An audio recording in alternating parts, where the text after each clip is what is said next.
Rider 155 sa mga naghanap dyan ng racing camshaft or gustong magkabit ng racing camshaft, meron na tayo sa Racingo mga bossing. Sa mga interesadong mag-racing camshaft dyan, yung mga naghahanap, ito siya mga boss. Marami talaga naghahanap ng racing camshaft sa Rider 155. So ito na siya. So bali meron tayong tatlong size mga boss. Meron tayong stage 1, stage 2, at saka stage 3 mga bossing. So sa stage 1, meron tong left na 6.5 at saka 7.5 mga boss. At sa stage 3 naman, ay sa stage 2, meron tong 7.3 at saka 7.6. Sa stage 3 naman, meron tong left na 7.3 at saka 7.7. So sa mga interesadong mag-racing camshaft dyan, ito mga boss, Racingo. So, ito, pakita natin sa inyo yung ating camshaft. So sa mga di pa pala nakapalo, kung interesado tayong update sa mga paparating pa na parts para sa ating motor, lalo na yung mga bago mga boss, pwede natin i-follow mga boss kung interesado tayo. Palagi tayo nag-update dito mga bossing. Kaya kung interesado tayo, click na natin yung follow button mga boss kung di pa tayo naka-follow. So ito siya mga bossing, yung ating camshaft, Rider 155. So ito yung stage 1 mga boss, racing camshaft para sa ating Rider 150 Fi.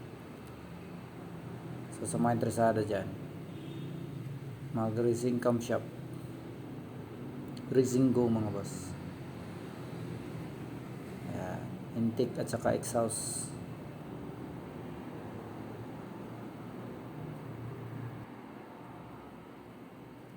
At ito naman yung stage 2 mga bossing, na may lift na 7.6 sa intake. Ayan. Yan yung ating intake para sa ating Rider 150 Fi. Yan, ito naman yung ating exhaust na may lift na 7.3. Ayan mga bossing. At ito naman yung sa stage 3 mga boss, exhaust na may lift na 7.3. Ayan mga bossing, Rider 150 Fi racing camshaft.